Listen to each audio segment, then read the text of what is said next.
Palabra del Señor, Claudio. Muy bien, seguimos leyendo el Evangelio según San Juan. Estamos en el capítulo 6 hoy. Empezamos el capítulo 6, versículo 1. Vamos a leer hasta el 15.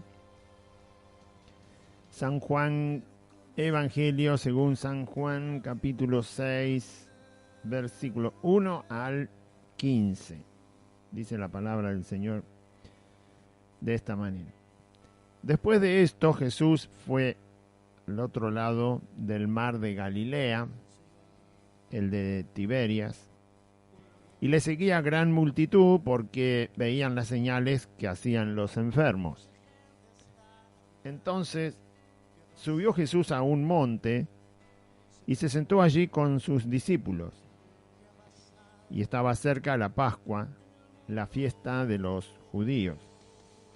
Cuando alzó Jesús los ojos y vio que había venido a él gran multitud, dijo a Felipe: ¿de dónde compraremos pan para que coman estos? Pero esto decía para probarle, porque él sabía lo que había de hacer. Felipe le respondió: 200 denarios de pan no bastarían para que cada uno de ellos tomase un poco. Uno de los discípulos, Andrés, hermano de Simón Pedro, le dijo: aquí está un muchacho que tiene 5 panes de cebada y 2 pececillos. Mas, ¿qué es esto para tantos? Entonces Jesús dijo: haced recostar la gente. Y había mucha hierba en aquel lugar, y se recostaron como en número de 5,000 varones. Y tomó Jesús aquellos panes, y habiendo dado gracias, los repartió entre los discípulos, y los discípulos entre los que estaban recostados, asimismo de los panes, cuanto querían. Y cuando se hubieron saciado, dijo a sus discípulos: recoged los pedazos que sobraron, para que no se pierda nada. Recogieron pues, y llenaron 12 cestas de pedazos, que de los 5 panes de cebada sobraron a los que habían comido. Aquellos hombres entonces, viendo la señal que Jesús había hecho, dijeron: este verdaderamente es el profeta que había de venir al mundo. Pero entendiendo Jesús que iban a venir para apoderarse de él y hacerle rey, volvió a retirarse al monte él solo. Muy bien. Hasta ahí leemos hoy. Es Evangelio según San Juan, capítulo 6, versículo 1. Capítulo 6, versículo 1 hasta el versículo 15, que es uno de los relatos de las 2 veces que está registrado en la vida de Cristo, la multiplicación de la comida. Posiblemente lo haya hecho más veces, no lo sabemos, porque el mismo Juan, que escribe el Evangelio, dice que Jesús hizo muchas cosas más en presencia de ellos mismos, de sus discípulos, pero no se escribieron todas. Sí se escribieron las 2 veces que Jesús alimentó a una multitud, no teniendo prácticamente nada en sus manos, ¿no? En comparación a la cantidad de gente que había, no era nada lo que había. Pero Jesús hizo el milagro, hizo que la comida se multiplicara y se multiplicara y se multiplicara y siguiera multiplicándose hasta que fue la cantidad suficiente para alimentar a toda esa gente, y es más todavía, hasta que sobró. Muy bien. Este es otro de los milagros, de las señales que vemos en el Evangelio según San Juan. La primera fue: Jesús transforma el agua en vino, allí en Caná de Galilea. Después el Señor dice que en Jerusalén hizo muchos milagros y señales, pero no se registran. También el Señor vuelve a Caná de Galilea y sana al hijo de un oficial del rey, que estaba moribundo y a punto de morir, a la distancia, sin siquiera ir a donde estaba, porque el padre fue a buscar a Jesús para que le ayudara. a que su hijo no muriera y no murió. Después el Señor vuelve a Jerusalén y en el estanque de Betesda sana a un paralítico que hacía 38 años que estaba paralítico. Lo sana justamente allí en el estanque, enfrente del estanque, en algún lugar del estanque donde había una multitud de enfermos. Y después de este otro milagro aparece este. No quiere decir que es lo único que Jesús hizo, pero aparece este según el relato que Juan, inspirado por el Espíritu Santo, escribe. En el capítulo 5 Jesús había hecho el milagro de sanar al paralítico, habla a los judíos durante una parte bastante larga del capítulo 5, diciéndole que Él es el Hijo de Dios, que es igual a Dios, que es igual al Padre, que todo lo que el Padre hace, Él lo hace, que todo el juicio se le dio el Padre a Él, que Él tiene poder para resucitar muertos, que le da vida al que quiere, que tiene vida en sí mismo como el Padre. Se compara tanto al Padre que, bueno, no queda otra duda de que Jesús es Dios. Y habla de que su testimonio es verdadero, explica cuál es el testimonio que demuestra que lo que Él dice acerca de sí mismo, que es el Hijo de Dios, y Dios, igual al Padre, los testimonios que hay son la palabra y las obras del Padre que Él recibió del Padre para hacerlas en la tierra. Y bueno, y ahí sigue todo. Finalmente termina el capítulo 5. Y ahora empieza el capítulo 6, que justamente dice el versículo 1, después de esto qué? De que Jesús había sanado al paralítico y que había enfrentado a estos judíos que no lo querían ni ver a Cristo, ¿no? Eran sus enemigos en Jerusalén. Después de esto Jesús fue al otro lado del mar de Galilea, así que Jesús vuelve otra vez a Galilea para estar ahí predicando el Evangelio, como hacía siempre el Señor. Iba por todas partes, aldeas, pueblos, ciudades, caminos, lugares de monte, de cualquier otro lugar, a la ribera, a la orilla del mar de Galilea. Estuvo muchas veces ahí.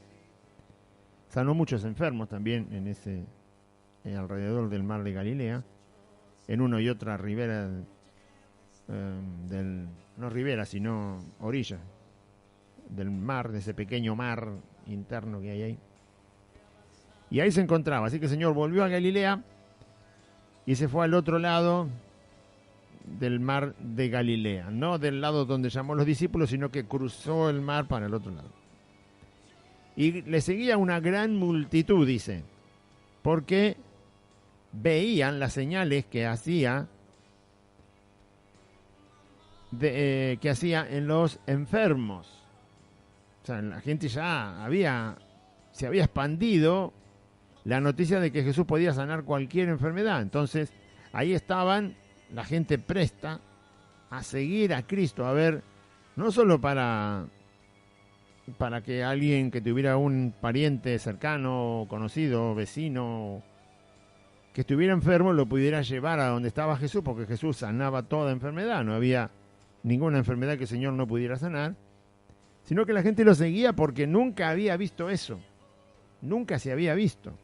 O sea, es algo que no ha conocido el mundo, no lo ha conocido sino de la mano de Jesús. El mundo no ha conocido nunca esto que Jesús hacía.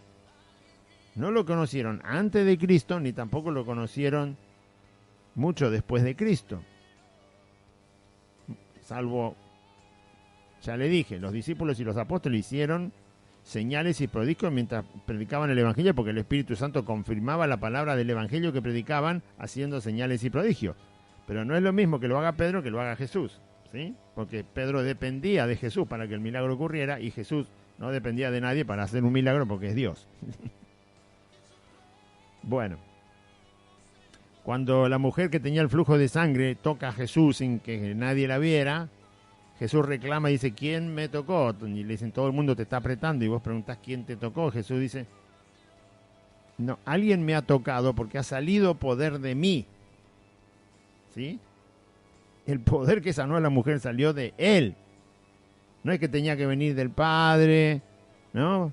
Llegar a Cristo y de Cristo pasar por la túnica, porque ya tocó el borde de su manto, Y recién ahí la mujer puede recibir el poder como si fuera una conexión de cables eléctricos en una casa. No, el poder salió directamente de Cristo. En Él estaba el poder que sanó a esta mujer. Así que lo que se vio en la época de Cristo no se vio nunca. No hay ningún registro en ninguna civilización antigua, en ninguna gran ciudad. El único registro que hay de estos hechos donde todos los enfermos Jesús los sanaba es cuando Jesús estuvo entre nosotros. Esos 3 años que Él predicó es el único momento de la historia en que hay registro de que haya pasado esto que pasó ahí. ¿Cómo la gente no iba a andar buscándolo a Jesús si nunca habían visto jamás una cosa así? Y nosotros que estamos 2020 años más acá, o 2000 años, como quiera, tampoco lo hemos visto. No hay nadie que ande por la calle sanando enfermos, hablándole, tocándolo, diciéndole andá que estás sano, vení que te sanaba, andá, volvé. Es una cosa que no se ha visto. Sí, Jesús ha sanado, ya lo sé, me ha sanado a mí, a Idea, un montón de gente ha sanado. Pero no se ve a Jesús, por eso Él dijo, va a venir tiempo cuando van a querer ver uno de los días en que el Hijo del Hombre anduvo en la tierra, y no lo van a ver, porque Él se fue al cielo. Él murió, resucitó y con su cuerpo glorificado se fue al cielo. Nunca más se vio un día como los días donde Jesús anduvo. Los milagros que ahora hace el Señor, que el Espíritu Santo manifiesta por predicar el Evangelio, también son milagros que hace Cristo, pero están hechos en otra esfera. O sea, la circunstancia que ocurre es otra. Nadie lo está mirando a Jesús. No se puede porque Él está en el cielo. La gente está creyendo y poniendo fe en Cristo sin verlo, y por supuesto el poder es el mismo y sana también. Pero aquello era inmediato. La gente enferma estaba allí donde estaba Jesús, y Jesús sanaba, y sanaba acá, y sanaba allá, y a la diestra y a siniestra, y caminaba para allá, a otra aldea, y sanaba, y volvía, y encontraba enfermos, sanaba, muerto y resucitaba. No importa qué clase de enfermedad había, endemoniados, toda clase de enfermedades, porque aquí el texto dice que la gente lo que le admiró fue cómo sanaba a los enfermos. ¿Sí? Por eso la multitud lo siguió, porque es un hecho que no ocurrió nunca. Nunca. Por lo tanto, la gente estaba ahí. Y no volvió a repetirse. De la manera que lo hizo Cristo, no se volvió a repetir jamás. ¿Cómo no va a estar la gente? ¿Qué haría usted si pasaría eso hoy? Por supuesto que estaría también buscando dónde está Jesús. Porque es algo que nos sorprende. Viene a estar entre nosotros y nosotros nunca habíamos visto semejante cosa. Y además usted no tiene que sorprenderse, por ejemplo, de lo que la tecnología hace, ¿no? Un día aparecieron los teléfonos sin cable. Sí, pero eso no aparece. Eso es mecánica, eso es simplemente lo que se fabrica. No teníamos un aparato así, había que hablar de otra manera por teléfono, y ahora, bueno, ahora están todos los celulares, prácticamente son una computadora, un televisor, tiene de todo ahí. Miles de cosas puede hacer con un celular, pero uno de eso no puede asombrarse, porque eso viene avanzando a medida que la tecnología aparece. Nadie ahora se va a asombrar de un teléfono celular que haga 4 o 5 cosas más que todavía no tiene, porque ya la gente está acostumbrada a que el celular tiene un montón de cosas que se pueden hacer. Entonces nadie se va a asombrar porque sabe que eso avanza. Pero lo de Jesús no era tecnología, no era cosa mecánica, no era una cosa técnica que venía avanzando en el tiempo, sino que primero que nunca estuvo y aparece de golpe. Y el Señor sanaba a todos los enfermos. Y la enfermedad no tiene que ver con la mecánica. Te pueden poner todos los tubos que quieras cuando estás enfermo, pero si el cuerpo te dice que no, por más máquina que tenga, te vas y te fuiste. Te pueden poner plasma, vacuna, pastillas, te pueden operar, te pueden abrir 40 veces en un mes. Pero si el cuerpo dice que no, además si Dios dice que no, chau. ¿Sí? La medicina no es una cosa mecánica, más bien es una cosa química. Es química, porque los medicamentos son químicos. Si responde, bien. Si no responde, bueno, listo. Entonces,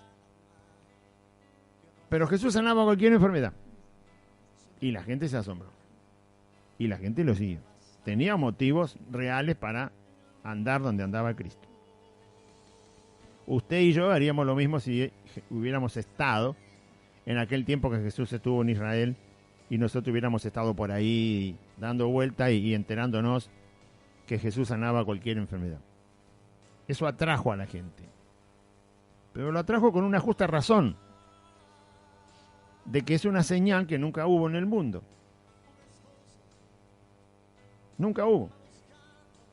Entonces, la gente va. Somos humanos, nunca vimos eso. Bueno, vamos a verlo, vamos a estar ahí.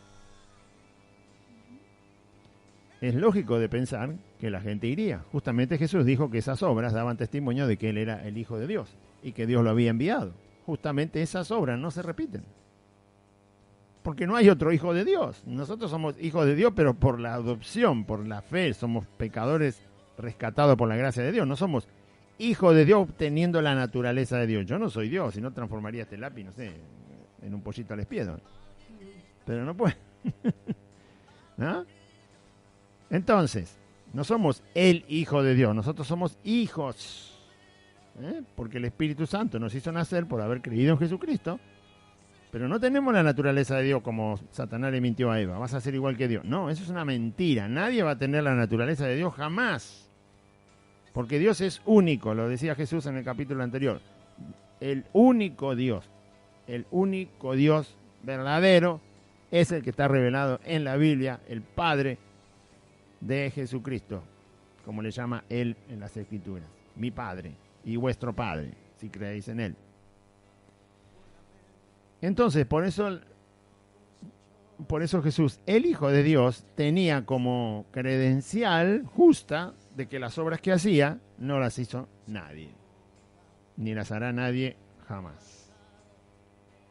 Si yo voy a orar por un paralítico y le pido al Señor que lo sane, y oro, y el paralítico hace 40 años que no se levanta, y le pido al Señor, Señor, por favor, ten misericordia, sana a este varón que se ha arrepentido, y me quedo ahí orando, y la iglesia orando, y todos orando, y el Señor lo levanta y salta como un canguro. No fuimos nosotros, fue Cristo. Ni tampoco la iglesia, ni el ministerio, ni la oración, fue Cristo. Fue Cristo el que lo sanó. ¿Entiende? Esa es la diferencia entre los milagros cuando estaba Cristo y los milagros cuando ahora Cristo está en el cielo. Ahora el Espíritu Santo hace las señales y maravillas para darle gloria a Cristo. No somos, si fuéramos nosotros, bueno, me voy a todos los hospitales y dejo a todo el mundo sano. Y no puedo hacer eso, primero porque no tengo el poder. No tengo el poder para hacer eso. ¿Puede pasar si Dios quiere, no hay ningún problema. Pero no somos nosotros, lo dice Pedro, lo dice Juan cuando sanan al paralítico. ¿Por qué nos miran a nosotros si no es por nuestra piedad, no es por nuestra vida, no es porque somos personas buenitas y qué sé yo? Es Jesucristo el que ustedes mataron hace 40 días. Ese es el que lo levantó al paralítico. Muy bien, entonces la multitud, ¿por qué le seguía? Porque veían las señales que hacía en los enfermos. Todavía no habían visto una señal como la que iban a ver. Así que cuando uno recibe de parte de Cristo algo en su vida, tiene que estar preparado porque el Señor va a seguir haciendo cosas en nuestra vida y en la vida de la gente. Dios no acorta su mano para hacer milagros, señales, prodigios.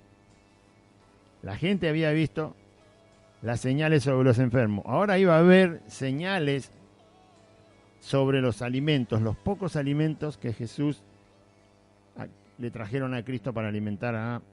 Bueno, ahora vamos a llegar a esa parte. A un montón de gente. Entonces Jesús subió a un monte, por la multitud que lo estaba siguiendo, subió a un monte y se sentó allí con sus discípulos, con los 12, y bueno, y toda la gente estaba por ahí, la multitud. Y estaba cerca la fiesta, estaba cerca la Pascua, la fiesta de los judíos. Una Pascua que se hacía según el calendario que tenían los judíos Y había otras celebraciones que también los judíos hacían, que bueno, algunas las inventaron ellos, otras eran las que Dios había dicho. El caso es que estaba la Pascua, estaba cerca, y imagínense que toda esta gente que estaba en Galilea, mucha de esa gente iba a ir después a Jerusalén. La que podía viajar, viajaba a Jerusalén, porque la fiesta de la Pascua de los judíos en Jerusalén era una fiesta impresionante, era un jolgorio, alegría, gozo hacia Dios. Aunque los religiosos que estaban en Jerusalén eran unos hipócritas terribles, pero la gente que tenía buen corazón iba a darle a Dios en la Pascua el cordero, y bueno, festejaban todo lo que el Señor les había dicho que festejaran, recordando que salieron de la esclavitud y todo lo demás. Así que mucha de esa gente, de esa multitud, que se sabe que eran 5.000 varones, pero después hay que agregar las mujeres que también estaban allí, y los niños que también estaban allí. ¿Por qué se cuentan los varones? Porque es más fácil saber la cantidad de gente que hay, porque se ponen a contar a todos, no terminan nunca. Entonces, si se cuentan los varones y se sabe que hay por cada varón por lo menos una mujer, ya sea esposa o mujer sola que está por ahí, se sabe que la cantidad es el doble. Por eso se contaban los varones. Para no tener que contar todo, porque no es lo mismo contar 10.000 que contar 5.000. Entonces, igualmente hoy no hay un método para... Si van al obelisco a hacer una marcha y se llena la 9 de julio, no se puede contar uno por uno. Es interminable hasta que alguien haga un satélite para que los cuente de allá arriba, las cabecitas, ¿no? Algún día lo van a hacer. Pero por ahora no se pueden contar 100.000 personas, 200.000 personas. Es imposible, si están todos juntos. Tampoco lo era en aquella época. Entonces contaban los varones. Y era fácil saber cuánto era la cantidad total, porque de seguro o había mujeres por cada varón, o había niños por cada varón, o adolescentes por cada varón. Entonces, esta gente que estaba con Cristo, que se calcula que eran más de 10.000, por los varones, las mujeres y los niños, mucha de esa gente iba a ir a Jerusalén. Así que iba a ver el milagro de Cristo, que Cristo iba a hacer con los panes y los peces. Esta gente iba a ir a Jerusalén porque está cerca la Pascua, dice ahí. Estaba cerca la Pascua. O sea, que faltaría una semana. Bueno, los judíos después hacían el viaje, eran 100 y moneda de kilómetros, o sea que no era una cosa que hasta en burro tardan 2 días, no hay problema, o 3 días, depende por dónde va, pero por eso el detalle de que la Pascua estaba cerca, y mucha de esa gente que iba a ver el milagro iba a estar en Jerusalén, e iba a empezar a distribuirse por Jerusalén la noticia de lo que Jesús hizo con esta comida. Todavía no había pasado nunca esto. Lo de los enfermos sí. Pero multiplicar comida, multiplicar algo, bueno, en este caso era comida.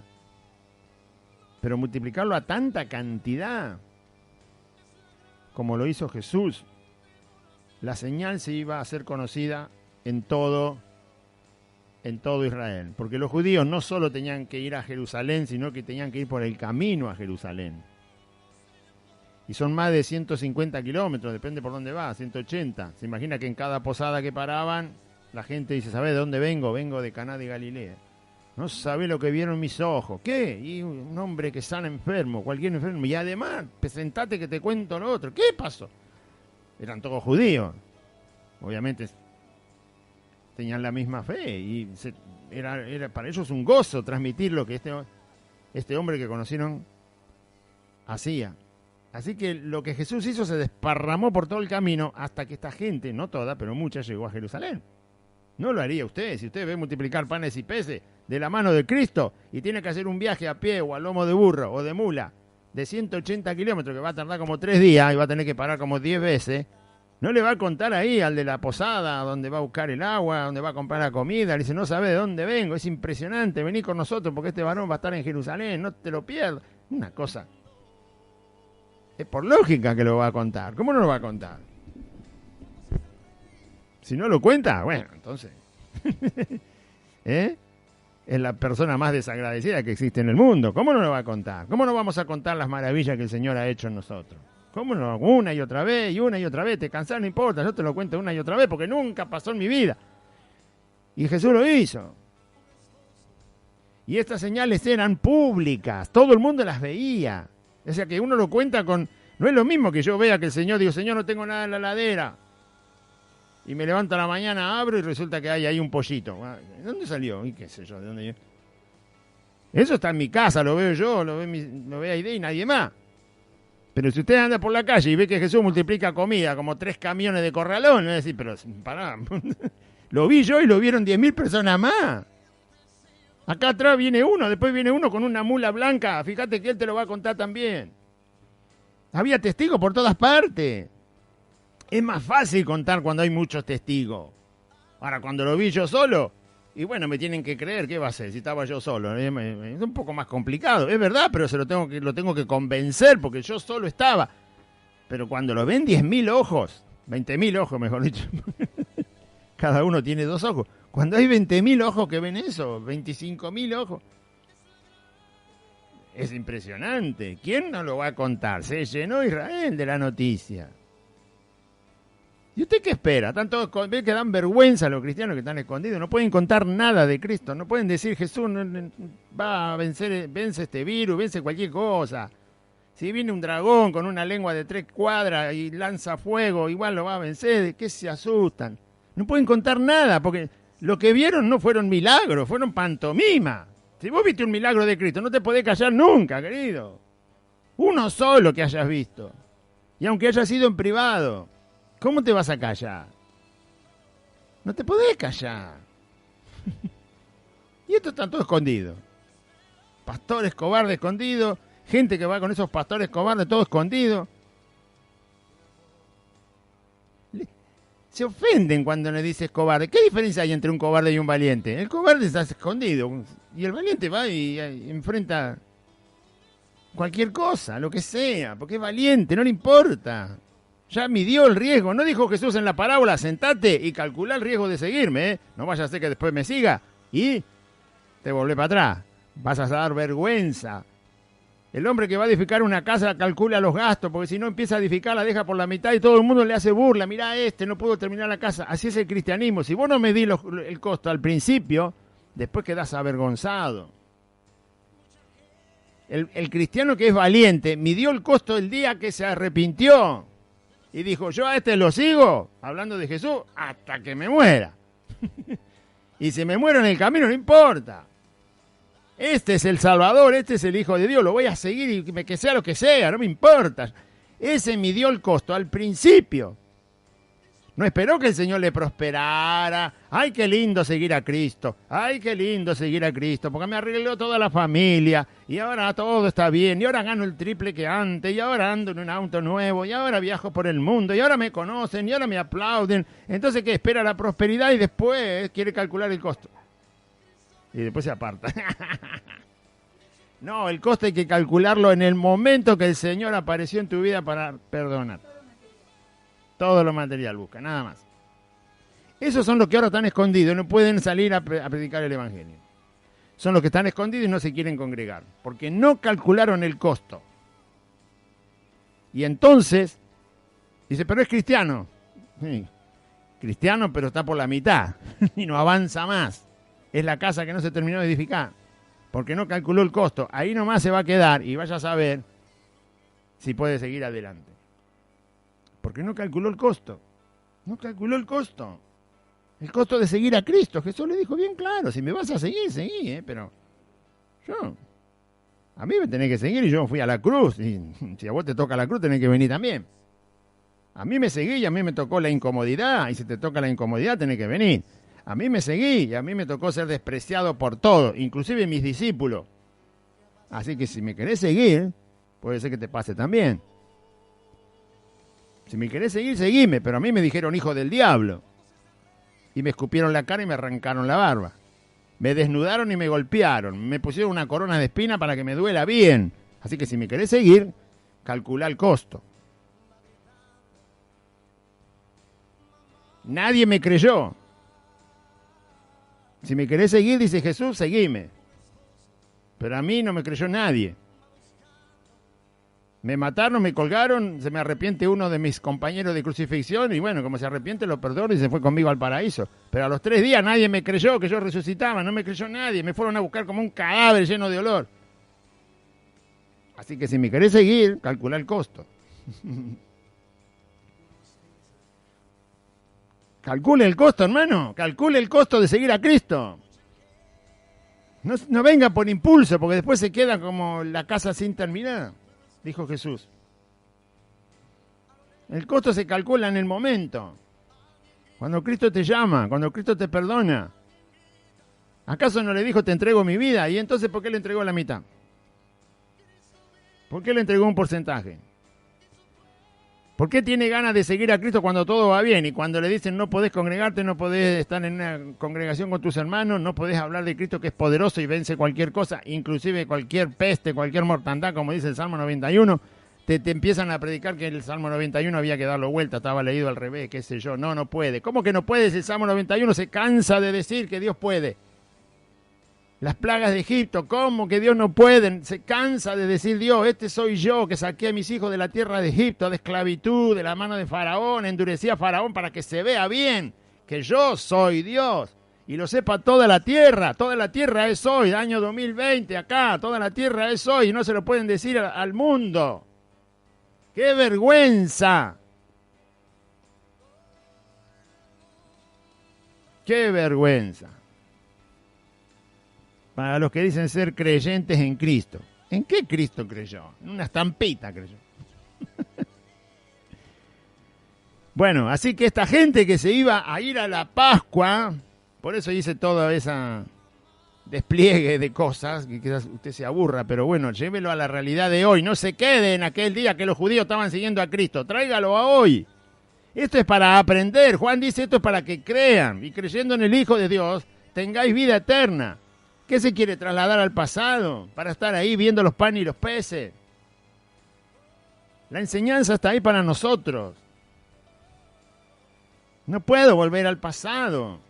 Sé que pasó, es verdad, porque el Espíritu Santo dejó esto escrito por la pluma de Juan, el apóstol. Así que esto me tiene que inspirar a mí a creer. Tiene que llenar la fe que ya me dio Jesús. La palabra tiene que llenar la fe, tiene que hacerla crecer. Y el amor. Y esta gente seguro que por el camino de 180 kilómetros se la pasó hablando. Lo vieron en Galilea, al norte de Israel. Multiplicar los panes y los peces y se fueron con ese milagro en los ojos, en el estómago y lo fueron contando cuando llegaba la Pascua, que viajaron a Jerusalén. Así que si usted ve un milagro de Dios, ¿qué hace? ¿Se lo calla? No, lo tiene que contar. Lo tiene que contar acá, allá, donde vaya, lo tiene que contar. Cuente la verdad, no invente, porque a algunos resulta que el Señor le sanó de algo y agregan ahí, hacen una fanfarria, ya están mintiendo, quieren contar lo que Jesús hizo y mienten en el testimonio. No, diga exactamente lo que pasó, diga exactamente lo que pasó.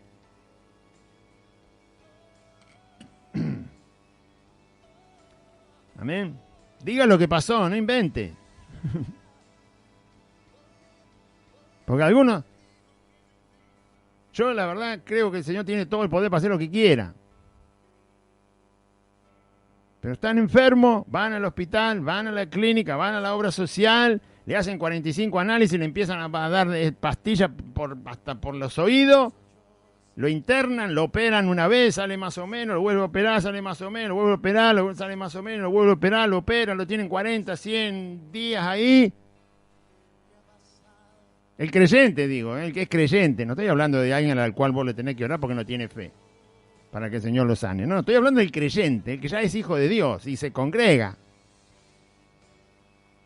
Resulta que te abrieron 40 veces el estómago, te dieron 45.000 pastillas, 75 sueros y que esto que el otro, y después sale y dice, me sanó el Señor. No, diga la verdad, cuente todo.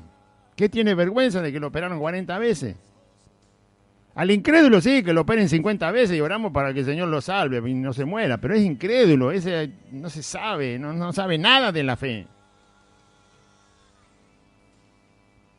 Diga que el Señor permitió que lo abran 40 veces los cirujanos y que le dieran 45.000 pastillas y que le pusieran 45.000 cosas químicas en el cuerpo y después el Señor tuvo misericordia de usted y no se murió.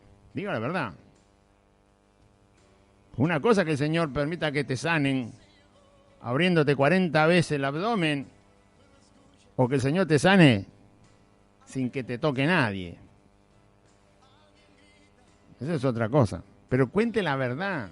Cuente la verdad. No me tocó nadie, el Señor me sanó. No me dieron pastillas ni medicamentos y el Señor me sanó. Cuente lo que pasó. No invente. Porque si inventa, está mintiendo. Y si está mintiendo, ¿qué testimonio hay de Cristo? No, cuente lo que pasó. Si fue al médico, cuente que fue al médico. Si le hicieron 10 cirugías, cuente que le hicieron 10 cirugías. Y lo que pudo hacer el cirujano, lo hizo el cirujano. Y lo que no se podía hacer, entonces lo hizo Cristo. Entonces cuente lo que pasó. No invente. Los testimonios no son para inventar, son para darle gloria al Señor. Cuando alzó Jesús los ojos, entonces estaba cerca la Pascua, la fiesta de los judíos. ¿Por qué pone Juan esto? Por lo que yo le acabo de decir. La gente iba a hacer más de 180 kilómetros y en el camino iba a contar lo que iba a ver ahora. Cuando alzó Jesús los ojos y vio que había venido a él gran multitud, se le ocurrió algo al Señor. Probar a sus discípulos, porque sus discípulos estaban empezando a caminar con él. Nunca habían visto enfermos sanados, el agua en vino, convertida. Sanidades habían visto. La señal del agua en vino la vieron. Pero nunca habían visto multiplicar algo. Todavía no lo habían visto. Entonces, como se venía el milagro, el Señor habla con Felipe. Si usted quiere recibir un milagro, más vale que lo esté escuchando al Señor, ¿no? Porque lo que el Señor nos deja ver aquí es que Él quería probar a Felipe, quería mostrarle al Felipe en lo que iba a hacer, pero primero lo interroga. El Señor no tiene necesidad de que Felipe le dé ningún consejo para alimentar a 15.000 personas prácticamente. Por supuesto que no lo necesita, pero sí nos está enseñando algo. Si usted está esperando un milagro del Señor, acá Felipe no estaba esperando ningún milagro, él pensaba que Jesús iba a despedir a la gente, estaba en otra cosa, ¿no? No sabía. Sí sabía que había sanado a los enfermos, pero no sabía qué cosa tenía Jesús en su mente para hacer. Como nosotros tampoco sabemos qué tiene en la mente el Señor para hacer mañana. Pero una cosa que sí debemos aprender es que Felipe tuvo que escuchar lo que Jesús le preguntó. Esto quiere decir que yo tengo que escuchar la palabra. Yo tengo que oír al Señor en su palabra. Porque no me imagino lo que va a hacer. Imagínese si mañana Dios quiere hacer un milagro y usted ni enterado está porque Felipe no lo sabía. Y si Dios quiere hacer un milagro en mi vida y yo ni enterado estoy porque no sé lo que va a hacer. No me va a decir todo el tiempo Jesús lo que quiere hacer. Es una cosa ridícula. No lo va a hacer, porque el Señor no necesita decirme lo que va a hacer. No necesita, lo hace porque Él quiere. Es Dios. Ahora, yo no tengo que averiguar qué va a hacer Cristo mañana en mi vida o en su vida. Lo que tengo que saber es que Felipe tuvo que escucharlo a Jesús. Por eso Jesús le habla. Porque va a ver qué cosa responde Felipe. El Señor le presenta el problema a Felipe. No lo va a resolver Felipe, lo va a resolver Jesús. Pero más allá de lo que sea la palabra de Dios que yo tenga que escuchar, usted lea la palabra de Dios y esté atento a lo que Dios dice en su palabra, porque es Dios el que habla. Conózcalo, porque mañana, porque Dios le puede estar probando también como lo probó a Felipe. Usted que dice que no se puede congregar porque sus pastores, entre comillas, no lo dejan por el coronavirus, por el contagio, ¿por qué no se lee el Salmo 91 ahora? ¿Quién se cree que escribió ese salmo? Y el que escribió el salmo, sí, ¿quién le dijo que lo escriba? ¿Quién inspiró al que escribió el Salmo 91? ¿Quién fue el que le dijo que escribiera eso? El mismo Jesús que le está preguntando a Felipe, ¿qué vamos a hacer, Felipe, con toda esta gente? Imagínense el Salmo 91. No dice quién lo escribió, pero el Espíritu Santo le dijo al que escribió el Salmo 91, ¿cómo nos vamos a cuidar de tanta mortandad que hay en este mundo? Y entonces el autor dijo, y el que habita al abrigo del Altísimo, el Espíritu Santo no. ¿Hay algo seguro en este mundo para confiar y estar tranquilo? Y el que habita al abrigo del Altísimo, ese morará bajo la sombra del Omnipotente. Ese estará seguro. Y otra pregunta, como Jesús le pregunta a Felipe, ¿y podrá librarle de algo que venga de repente y sea mortal? Él te librará del lazo del cazador. Y así sigue el Salmo. Dios le inspiró al que lo escribió. Pero lo inspiró basado en qué? En que Dios es absolutamente poderoso para proteger de cualquier cosa que sea mortal. Todo el Salmo 91 habla de cosas que te quitan la vida. No está hablando de te va a dar provisión, te voy a bendecir, como le dijo a Abraham, y vas a tener muchos hijos y muchos nietos. No está hablando de eso, está hablando de todas las cosas que te pueden quitar la vida. El Salmo 91 habla de eso, de las cosas que te matan. ¿Lo leyó alguna vez? Y después están las promesas de Dios. Pero habla que nosotros somos mortales en el mundo y hay miles, millones de cosas que nos pueden matar. Además de Satanás, que le gusta andar tirando dardo por ahí. ¿No? Que solo si Dios lo deja me va a poner un dedo encima. Entonces, ¿en qué fue inspirado el que escribió el autor? Estaba buscando de Dios una palabra verdadera de Dios que hablara sobre el tema de proteger la vida.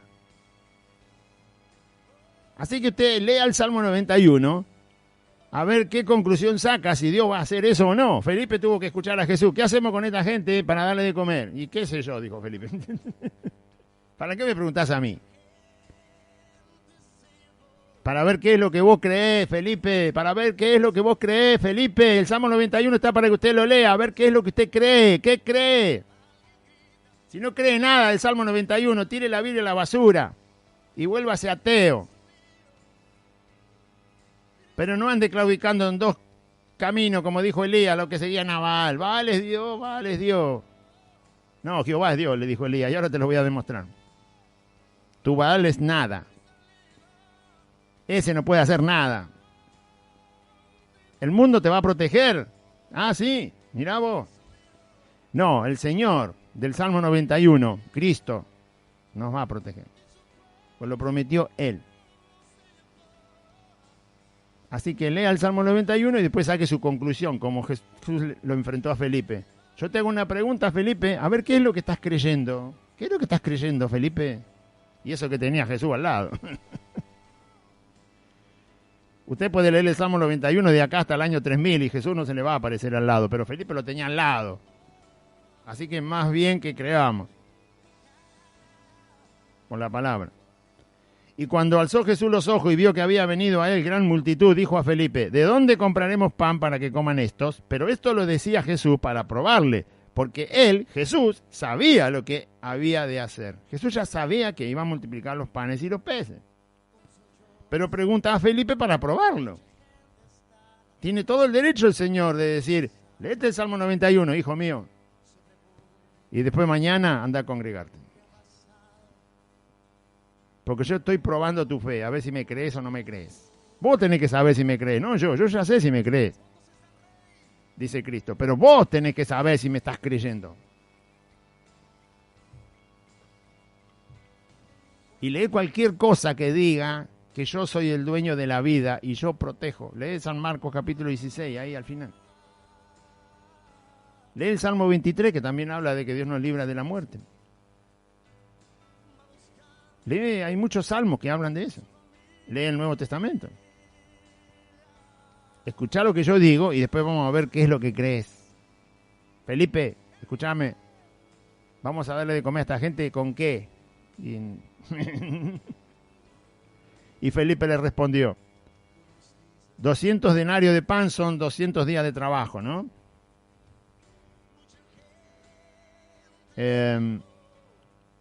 Se ve que lo que tenía Judas era el tesorero, parece que más o menos llegaba a 200 denarios de pan. Pero Felipe hizo rápido la cuenta, vio la cantidad de gente y dijo, no, 200 denarios de pan, no sé cuánto estaba el pan, pero él hizo la cuenta y dijo, no, 200 denarios de lo que tenemos no alcanza, dice, para comprar pan, para que, aunque sea cada uno reciba un pan. Jesús quería despedir a la gente, porque generalmente la gente lo seguía por muchos caminos, entonces quería despedirlos con algo en el estómago para que no se desmayen en el camino. Entonces dice Felipe, bueno, 200 denarios de pan no bastarían para cada uno de ellos, para que cada uno tome un poco de pan, así que la solución no viene por ese lado, por el dinero no sé, otra cosa no se le ocurrió a Felipe, decirle al Señor, ¿no? Por supuesto, los milagros no los planeamos nosotros, los milagros son lo que Dios quiere hacer, lo hace como quiere. Lo hace cuando quiere, lo hace como quiere, lo hace con quien quiere, lo hace en el momento que quiere, en donde quiere. No, Él no pregunta, Él hace el milagro, es el Señor y punto. Así que cualquier cálculo humano para provocar un oíme bien Satanás y para que venga un milagro es hablar como un payaso. ¿Qué quiere que le diga? ¿No? Usted sabe quién decía eso, ¿no? Oíme bien Satanás y ahora, ¿dónde está? ¿Dónde está Satanás y dónde está el que decía eso? Pregunto yo.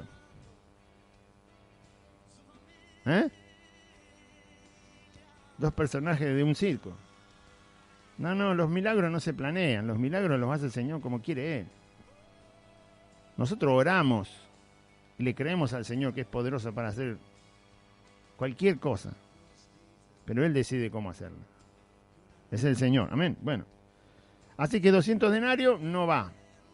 Guardemos la plata porque no alcanza. Busquemos otra forma. Bueno, seguramente parece que Felipe le habrá dicho, andaba por ahí Andrés, y dice, el Señor está preocupado por darle de comer a esta gente. Me preguntó, ¿de dónde vamos a sacar? No está esa conversación, pero aparece Andrés. O Jesús habló muy fuerte, pero la Biblia dice que al que quería probar era Felipe, no Andrés. Así que como Felipe se quedó sin respuesta, fue a buscar ayuda. Y encontró otro que tenía menos fe que él. El Señor si el Señor me está probando mi fe, yo me las tengo que arreglar. Está probando mi fe y yo tengo que arreglármelas con lo que el Señor está haciendo en mi vida. Porque Él está probando mi fe. Y después mañana va a probar la suya. Cuando Dios nos está probando, es un asunto personal. No tengo que ir a buscar 40 hermanos para que me ayuden en la prueba de fe que el Señor está haciendo conmigo. La ayuda de los hermanos en la oración es por otra cuestión. Para sobrellevar las cargas los unos de los otros, para gozarse con el que se goza, para llorar con el que llora, con el que sufre. Es una cuestión de comunión y de cuerpo. Pero cada uno llevará su propia carga, dice en la Biblia. Así que Felipe parece que fue a buscar a Andrés. Andrés, vení, ayúdame porque el Señor dice, ¿con qué le vamos a dar de comer a la gente? ¿Le quiere dar de comer a la gente? A mí no me alcanza la plata. Le pregunté a Judas, que es el tesorero, no hay más que eso no alcanza. Andrés. Así que los hermanitos que están escondidos, ¿a quién le piden ayuda? A otro hermanito que está escondido. ¿A dónde van a ir así, hermano? Por favor, levántese en el nombre del Señor Jesús. Congréguese. En la última reunión que tuvimos el domingo, a los hermanos le estaba compartiendo, hermano, siga congregándose. Porque usted está obedeciendo a Cristo, honrando a Jesucristo que le salvó. Y usted, nosotros los que estamos congregados acá y en algún otro rincón que solamente el Señor sabe dónde están sus hijos verdaderos, pero nosotros que nos estamos congregando, somos nosotros los que le podemos decir a los otros y animarlos a que se congreguen, no ellos a nosotros. Ellos a nosotros no nos van a decir nada porque nosotros estamos obedeciendo a Cristo. Entonces, no escuche nada de aquel que no se esté congregando, porque usted se está congregando. Él que no se está congregando lo tiene que escuchar a usted que se está congregando. Y anímelo a que se congregue. Y si le llega a responder, mi pastor no me deja, bueno, vaya y dígale a su pastor que lo deje. Nosotros podemos animar a los que están sin congregarse, no ellos a nosotros. Porque ya desde que empezó este problema seguimos congregados. No nos paró nada ni nadie porque el Señor dice que hay que congregarse y punto. Él es el Señor, entonces nosotros le podemos decir al otro, no ellos a nosotros. Este fue el error de Felipe. Él no tenía fe y fue a buscar a Andrés que tenía menos fe que él.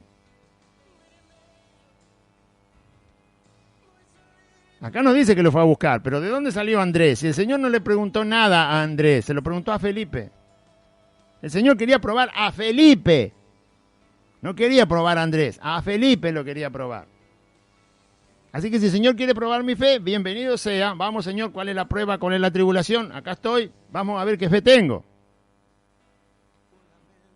Y cuando quiera probar la fe de mi hermano, y bueno, que se regocije mi hermano, porque el Señor va a probar su fe para que usted, hermano, sepa qué fe tiene. Esta fue una linda prueba para millones. Y el 90%, 99% está escondido. Fue una prueba. ¿Qué van a hacer si les mando un virus? ¿Qué van a hacer si permito una mentira? Porque el mundo está lleno de mentiras, que esa mentira salga por todos lados, porque el mundo miente, Dios no miente.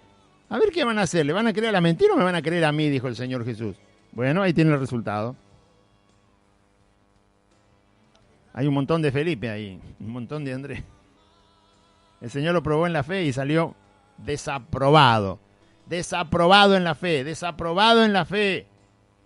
Salieron desaprobados en la fe, pastores, ministros, presbíteros, ancianos, reverendo, evangelista, todo famoso en el evangelio, desaprobados, están todos encerrados. No todo. Hay pastores, por supuesto, que abrieron. Y los otros siguen cobardes, encerrados. No, y entonces se te ponen a hablar como si fueran, viste, un presidente. No, porque hay que seguir esto, hay que seguir lo otro, bla, bla, bla. El Señor sí, pero la palabra sí, pero el Señor sí, amén, se le dice a su palabra. No, que el Señor sí, pero no. Si hay pero, no hay amén. Al Señor se le dice sí y amén. ¿Qué es lo que dice tu palabra, Señor Jesús? Dice esto, yo digo sí y amén. ¿Cómo se hace? Listo, ayúdame y mandame, es tu palabra y yo digo sí, amén. No digo sí, pero... y el amén queda para el año que viene. No, es sí, amén. La palabra del Señor es en Él, en Cristo, sí y amén. Él existe, es verdadero. Entonces vino Felipe, uno de sus discípulos, Andrés, hermano de Simón Pedro, le dijo al Señor, a Jesús, aquí está un muchacho que tiene 5 panes de cebada y 2 pececillos, mas ¿qué es esto para tantos? ¿Qué es esto para tantos? ¿Por qué le hace esa pregunta? Si el mismo Señor había dicho, ¿cómo le vamos a dar de comer a tanta gente que está acá, Felipe? Y ahora viene Andrés y dice, bueno, sí, ya son muchos, Señor, pero si ya lo dije yo. Lo que pasa es que yo lo dije para probar la fe de Felipe y vos me lo venías a decir para probarme a mí. Vos me lo preguntás para probarme a mí. Probar al Señor, hay un mandamiento que dice, no tentarás al Señor tu Dios. Se lo dijo Jesús al diablo. Cuando quiso que se tirara de una altura impresionante y total, el Salmo dice que te va a guardar, que tus pies no pisarán piedra, bla, bla, bla, bla, bla. ¿Tentar al Señor? ¿Tentarlo a Cristo? La pregunta de Cristo no era para tentar a Felipe, era para probarlo, para ayudarlo a crecer. Cuando Dios prueba nuestra fe, para crecer, deja que te pruebe. Vino la prueba y te escondiste, hermano. No. Mal hiciste. Y mal hizo tu pastor, entre comillas. Porque no es verdadero pastor, aunque no le guste lo que decimos. No es verdadero pastor, porque el Señor probó la fe. Y ahí quedó en evidencia que la fe no la tienen. Tienen nada más que un circo y un montón de verborragia y hablan y palabras y de acá y palabras de allá. Las palabras de los hombres no sirven, la palabra de Dios sirve para enfrentar el mundo. Porque es verdad. ¿Qué le vas a preguntar al hombre? ¿Cómo me cuido de este virus? Y te va a poner un traje de astronauta. ¿Qué quieres que diga el hombre? Ahora Andrés viene a decirle al Señor, son muchos, Señor, mirá, esto no alcanza. ¿Qué me estás probando, Andrés? ¿Por qué me haces esa pregunta? Lo que tienen que probar es la fe que tienen ustedes. No vengan a probarme a mí si soy Dios.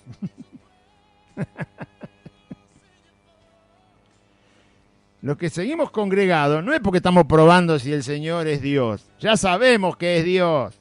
Él ha dicho que es Dios, Jesús. Lo que estamos permitiendo es que el Señor pruebe mi fe para mostrarme si tengo fe. Le dijimos al Señor, qué buena esta prueba, Señor. Bueno, te creo. Y entonces voy a ver si tengo fe o no tengo fe. Gracias, Señor, por la prueba. Gracias por esto que pasó. O cualquier otra que vaya a pasar. Porque vino bien para ver la fe. A ver hasta dónde estoy en la fe. Pero probarlo al Señor. No, el Señor que haga lo que quiera. Si quiere seguir con esta pandemia y 40 pandemias más y que se muera la mitad del mundo, que haga lo que quiera el Señor. Si la vida la da Él. Y si la quiere sacar mañana, que la saque. ¿Cuál es el problema? Que haga lo que quiera. Es Cristo el Señor. Lo que sí sabemos, lo que el Señor Jesús dice en su palabra, la maldad se va a multiplicar, así que agárrense, el amor se va a enfriar más de lo que está enfriado, y se van a entregar hermano contra hermano, se van a traicionar, van a negar a Cristo, van a apostatar, van a volverse atrás de la fe, prepárense porque ya empezó. Le digo a los que dicen ser cristianos, ¿no? El mundo está en tiniebla, ¿qué le vas a decir al mundo? Al mundo hay que predicarle a Cristo, para que abra los ojos, se arrepienta y crea, y sea salvo. Con pandemia, sin pandemia, el mundo tiene que ser salvo. El pecador, con pandemia, sin pandemia, se muere, se va al infierno. Al pecador hay que predicarle a Cristo, no Cristo con pandemia o Cristo sin pandemia. No, hay que predicarle a Cristo al pecador. Vení a los pies de Cristo porque te morís y te vas al infierno. No te pienses que vas a resolver el problema cuando te mueras. Así que modifican el evangelio si hay pandemia, si no hay pandemia, si hay prosperidad, no hay prosperidad, si hay salud, no hay salud, si hay cantidad de gente, no hay cantidad de gente, si sos conocido, si sos famoso. Va modificando el evangelio de acuerdo a como el tablero de ajedrez, va moviendo las piezas según cómo mueve el otro. ¿Qué es eso? Es un chiste eso. Por favor. Así que a Andrés no se le ocurre mejor cosa que casi tentar al Señor, probarlo a ver si es Dios. No dice eso la Biblia, pero si vos le vas a preguntar al Señor, Señor, ¿con esto querés que haga tu obra? ¿Eh? Lo que hay que pedirle al Señor para hacer su obra son las cosas que Él dice en su palabra que hay que pedirle. Fe, sabiduría espiritual, no la del hombre. Entendimiento espiritual, no el del hombre. Fortaleza, salud en el cuerpo para no estar enfermo, porque si no estamos en la cama. Verdad, conocerlo a Él. Todo lo que Pablo dice que hay que pedirle al Señor, hay que pedirle. Y todo lo que hay que agregarle a la fe, como dice el apóstol Pedro en la carta, hay que agregarle. Virtud, paciencia, benignidad, bondad, fe, virtudes, todo eso. Eso hay que pedir y pedir y pedir y pedir, porque eso sí sirven nosotros para hacer su obra.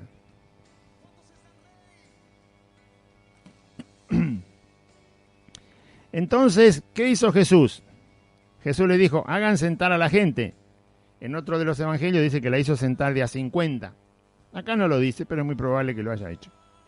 Y era más fácil contar a la gente también, si lo hacía sentar de a 50. Y había allí mucha hierba en aquel lugar, y se recostaron como en número de 5.000 varones. Estaba lleno de pasto, ¿no? Parece. Había mucha hierba. ¿Quién sabe por qué Juan dice el detalle este de la hierba? Había mucha hierba, había mucho lugar donde la gente podía sentirse cómoda. No era un matorral, había hierba de baja altura, como para que la gente pudiera recostarse, como cuando la gente va a hacer un picnic o sale a algún parque o algún lugar y se sienta ahí, toma mate y se come un sándwich. O sea, el lugar era cómodo para que la gente se recostara. Y Jesús hizo que separaran a la gente en grupos, porque después los discípulos iban a tener que estar caminando entre la gente para llevarle la comida. Por eso los hizo sentar en grupos, porque si no, ¿por dónde caminan? Iban a andar pisando a la gente. Así que había allí mucha hierba en aquel lugar y se recostaron como en número de 5.000 varones. Por lo tanto, es fácil calcular que había más de 10.000 personas. 12.000, probablemente. Que había que darle de comer. Había que darle de comer. No sé si una persona come 1 kilo de comida, pero es probable que sí lo pueda comer fácilmente. Usted se come 2 platos de fideo Los fideos ya están mojados, pesan más que cuando están secos. Tiene salsa, tiene un poquito de carne, se come el pan, se come la ensalada. Cualquiera puede comer 1 kilo de comida. Así que si había 12.000 personas, ¿cuánta comida necesita? 12.000 kilos. ¿Sabe cuántos son 12.000 kilos de comida?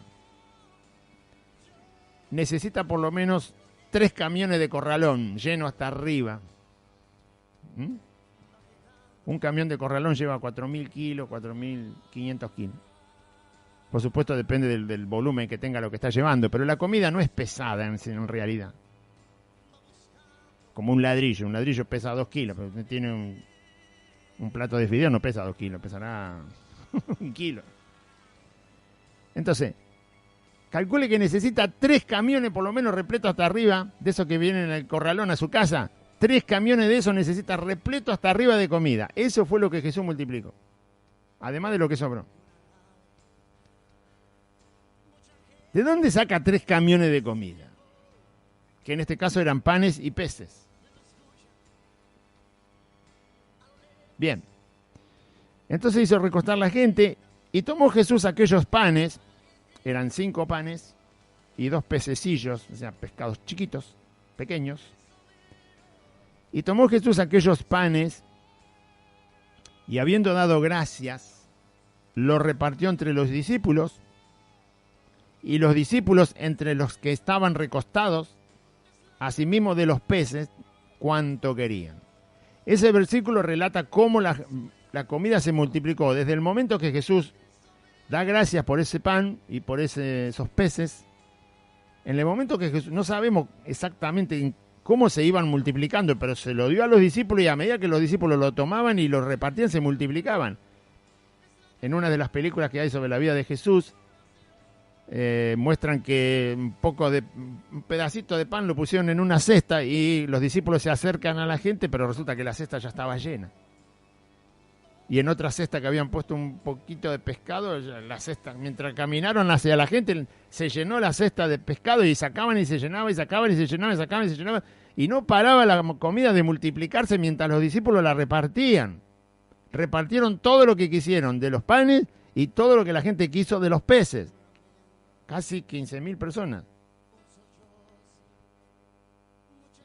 Y cuando se hubieron saciado, cuando terminaron, es impresionante el milagro que hace Cristo. Él solamente da gracias. Y la comida se empieza a multiplicar. La materia se empieza a multiplicar. Esos peces se hacen miles de peces, esos panes se hacen miles de panes. Es inexplicable. Eso demuestra que es Dios. ¿Qué otra cosa puede demostrar? ¿Acaso Jesús salió a vender ese pan? ¿Estaba interesado en la ganancia? No, eso solo demuestra que Jesús es Dios. Y que hace lo que quiere con la materia, con ese pan. Y con ese pececillo, hace lo que quiere. Hizo tanto que sobró. Él a propósito hizo que sobrara. Porque Jesús sabía cuánta gente había ahí. Sabía todos los detalles, pero él hizo que sobrara. ¿Por qué hizo que sobrara? Por muchas razones. Primero, porque es el dador de todas las cosas. Y por lo tanto nunca puede ser escaso. El universo muestra, el cielo, el firmamento muestra que Dios no es escaso, es absolutamente proveedor de lo que quiere. Y lo puede hacer porque está ahí a la vista. O sea, si es creador no puede ser escaso. No puede ser escaso. Tiene que tener recursos inagotables. Pero esto no es para andar pensando en el dinero. Es que tiene todo recurso. Tiene recursos para sanar tu cuerpo, tiene recursos para darte sabiduría, tiene recursos para enseñarte su verdad, tiene recursos para que salgas a predicar el evangelio, tiene recursos de toda clase. También el monetario.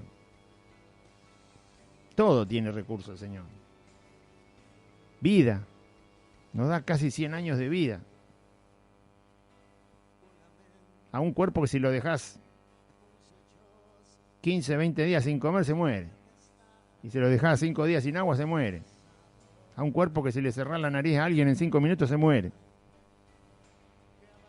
Y Dios le da 100 años de vida, prácticamente. Los recursos del Señor no tienen límite, no se agotan. Verso 12, y cuando se hubieron saciado, que se comieron todo, dijo a sus discípulos, recoged los pedazos que sobraron para que no se pierda nada. Y recogieron pues y llenaron 12 cestas de pedazos que de los panes. Recogieron pues y llenaron 12 cestas de pedazos que de los 5 panes de cebada sobraron a los que habían comido. 12 cestas de panes, cuando en realidad tenían 5 panes al empezar. Ahora había 12 cestas llenas. Una para cada discípulo, porque eran 12. Así no se olvidaban del milagro. ¿Por qué el Señor recoge los panes? Bueno, obviamente Él es el proveedor de las cosas y no quiere que nosotros tomemos su creación ni lo que el Señor nos da para el desperdicio, por supuesto, ¿no? Eso se sabe. Pero no se olvide que esto fue un milagro. Cuando Dios hace un milagro, no solo nosotros nunca lo debemos olvidar y ser agradecidos, sino que del milagro tiene que quedar algo. Lo que Jesús le dice a los discípulos es un compromiso de una responsabilidad. Es decir, junten todo lo que quedó para que no se pierda nada. Esa palabra, no se pierda nada, invoca en nosotros responsabilidad. Nos hace responsables del milagro de la salvación en nuestra vida. Así que cada vez que el Señor hizo un milagro en tu vida, en mi vida, el Señor me demanda una responsabilidad sobre eso que ha hecho. No se tiene que desperdiciar nada de lo que el milagro hizo en tu vida. Si me dio salud, esa salud es para que yo le sirva. Si me dio más tiempo de vida, ese tiempo de vida que me dio de más el Señor es para que lo honre. Cualquier milagro que el Señor haya hecho, si Dios sostiene mi economía, es para que no sea mezquino ni avaro, ni codicioso ni ambicioso. Cada vez que el Señor hace un milagro en mi vida, tiene que quedar algo del milagro. Porque Dios no hace las cosas en vano. Si Dios hace los milagros en vano, entonces no es Dios. Porque Dios no hace ninguna cosa vana y vacía. Y sin un fin de enseñar. No se olvide que esto empezó con Jesús queriendo demostrarle a Felipe a dónde andaba su fe. Naufragando por el océano andaba la fe de Felipe. Y la de Andrés ni le cuento. Y encima el pasaje dice, Andrés, hermano de Pedro. Parece que cuando Felipe le dijo a Andrés, che, Andrés, el Señor está preocupado por la gente que no tiene que comer. Le dije que no alcanza el dinero, ¿y ahora qué hago? Y parece que Andrés también le contó a Pedro, porque se nombra a Pedro en el pasaje. Ya sabemos que Andrés es el hermano de Pedro. Lo dice antes en el Evangelio de Juan cuando empieza. ¿Por qué vuelve a repetir Juan que este Andrés, que vino con 5 panes y 2 peces y lo viene casi a tentar a Cristo a ver si es Dios o es capaz de hacer algo con eso, también se lo nombra a Pedro? Parece que Pedro también se enteró de que el Señor quería darle de comer a la gente y le preguntó a Felipe, cuando en realidad Felipe era el que estaba siendo probado. De 3 discípulos nos sacamos 1. ¿Ah? Bueno, entonces, como esto era para probar a Felipe, Felipe se llevó una cesta de pan y dijo, y ahora más o menos aprendí, ¿no? Claro, del milagro tiene que quedar algo, tiene que quedar que o yo estaba firme en la fe o no estaba firme en la fe, o tengo poca fe o no tengo nada de fe, o la fe que tengo es una fe armada como un teatro, o sostengo la fe con un grito, aplauso, medalla y beso, y teniendo un ídolo, sigo a un hombre y entonces tengo fe. ¿Cómo es tu fe? No, Dios hizo un milagro en mi vida. Muy bien, si Dios hizo un milagro en mi vida, honra a Cristo. No tengas ídolos. Confía en Él. Tiene que quedar algo del milagro. ¿Quién te sanó? Cristo. Bueno, entonces ¿por qué decir que te sanan los hombres? ¿Por qué decir que te sana un ministerio? ¿Por qué decir que te sanó un evangelista? ¿Por qué decir que te sanó una reunión especial? ¿Por qué decir que te sanaste porque fuiste al retiro espiritual? Si te sanó Cristo, te sanó Cristo. ¿Tanto cuesta darle honra al Señor? ¿Se imagina a Felipe con la cesta de pan? la tenía en la mano. Y pensar que hace un rato el Señor me preguntó con qué le iba a dar de comer.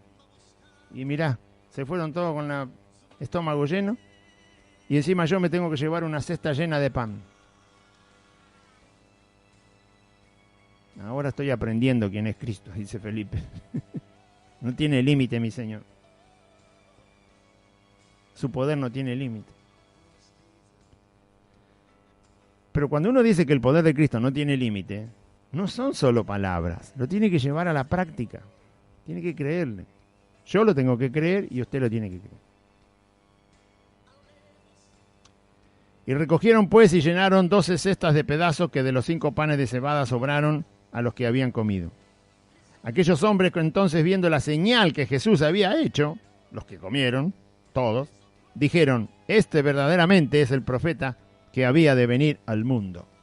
No dijeron que este era el Hijo de Dios. Usted sabe que en otro lugar Jesús reprende a la gente porque después lo van a buscar al otro día y el Señor le dice, ustedes vienen por los panes y los peces, no porque la señal les demostró que yo soy el Hijo de Dios. Se olvidaron de quién soy. Acá lo tildan al Señor de profeta, pero no dicen que es el Hijo de Dios. Todavía, aún comiendo el propio milagro, porque esa comida era un milagro.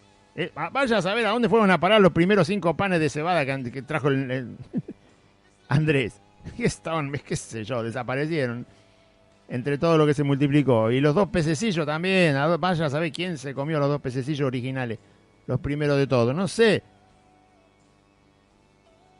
Pero esta gente comió el milagro. Lo comió. Lo tomó con la mano, lo comió. Y todavía no se dan cuenta que es el Hijo de Dios. O sea que el milagro a la gente a veces no la convence de que Cristo es el Hijo de Dios. No la convence. Porque no quieren arrepentirse, no quieren venir a Cristo. Dios es bueno y hace milagro. Pero tiene que quedar algo del milagro. Tiene que quedar la certeza y la firmeza de seguir a Cristo hasta el último día de nuestra vida. Y pase lo que pase. Esta gente dijo, este es el profeta. No, es el Hijo de Dios. Es profeta, pero es Hijo de Dios. Es profeta y es Dios. O sea, conocer a Cristo a media no sirve de nada. ¿Eh? Tener dudas acerca de Cristo. Acá la gente tenía que decir, este es el Hijo de Dios, como dijo Natanael cuando lo vio al Señor. Tú eres el Hijo de Dios, tú eres el Rey de Israel, tú eres el que prometió la Escritura, tú eres el Mesías. Tú viniste de Dios mismo, no eres simplemente hombre. Acá le dicen es profeta. Lo único que podían ver en Cristo es que era un enviado de Dios. Enviado de Dios como un profeta, como Elías, como Jeremías. Pero entendiendo Jesús que iban a venir para apoderarse de él y hacerle rey, porque con semejante milagro dijeron, ¿para qué necesitamos acá? Con este tenemos el país del mundo, el mejor país del mundo. Eso es lo que piensan muchos evangélicos. Cristiano que dice, con Cristo me va todo bien y me paso una vida, pero chocho. Hacer a Cristo rey para lo material, como querían hacer esta gente. Vamos a hacerlo rey a este, porque este nos soluciona todo el problema de alimentos, de enemigo, de dinero, de trabajo, de enfermedad. Este nos soluciona todo. Esa es una visión mezquina de Cristo, no entender quién es Cristo y para qué te llamó. Y lo que hizo al salvar tu alma, que estaba ahí al filo de la condenación. No entendés nada. Así que Cristo está bueno porque solo me soluciona todo mi estándar de vida material mientras estoy acá en la tierra. Si no lo hace, entonces no lo puedo seguir porque no me arreglaste el problema.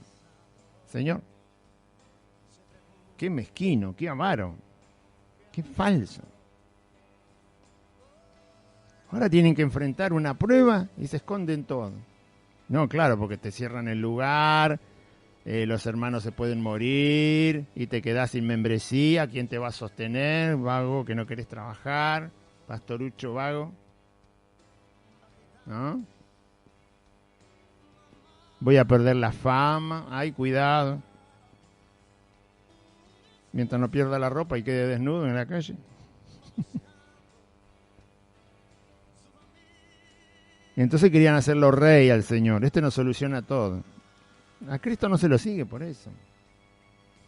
Él es Dios. Y aun si Jesús no nos salvara, tendríamos que creer igual en Él. Aun si no nos salvara, tenemos que creer igual en Él porque Él es Dios. Él no es Dios porque salva, Él es Dios. Sí que se reveló como Dios el Salvador. Pero hay mucha gente que no lo quiere a Dios como Salvador. Tampoco le cree a Él. Es Dios igual, aunque no hubiera venido al mundo a morir en una cruz. Él igual es Señor. Cuando vino al mundo a morir en una cruz nos demostró su gran amor. O sea, se acercó para que lo conozcamos un poco más. Y para llamarnos hacia Él. Pero era Dios desde siempre. Y será Dios para siempre. Pero entendiendo Jesús que iban a venir para apoderarse de Él y hacerle rey, lo que estoy diciendo es que yo no puedo creer en Dios como rey soberano solo por la conveniencia, ¿no? ¿Entiende? Por la conveniencia egoísta, mezquina de una persona. Está mal creer en Dios solo por eso. Para que te arregle el asunto y te haga vivir en una comodidad todo el resto de tu vida. Eso está mal, eso no es fe. Claro que el Señor va a obrar en lo que Él quiere obrar en mi vida. Y como Él quiere obrar. ¿Va a hacer cosas imposibles que yo no puedo hacer? Sí que las va a hacer. Por supuesto que sí las va a hacer. Porque te va a demostrar que es Dios. Y lo vas a tener palpable en tu vida. Pero Jesús no vino para acomodarme la vida ¿no? Y que yo la viva plena, la vida, y la disfrute. No vino para eso.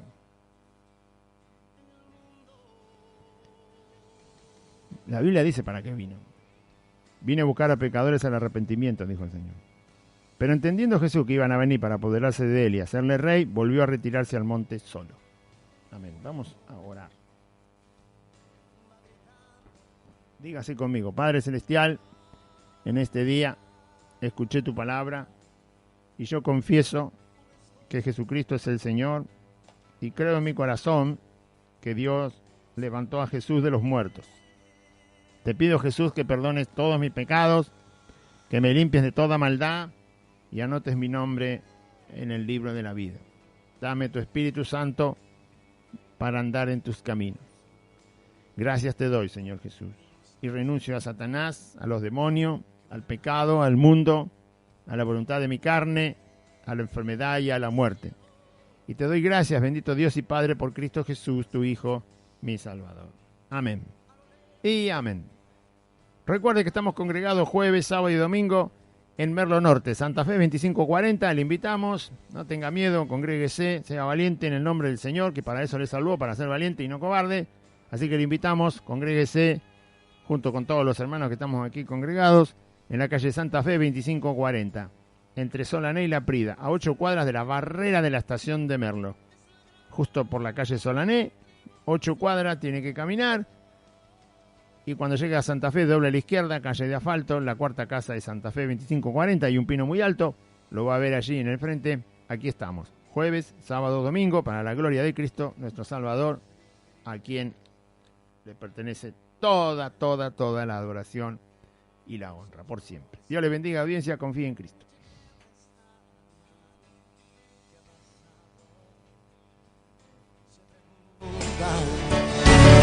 ¿Qué ha pasado?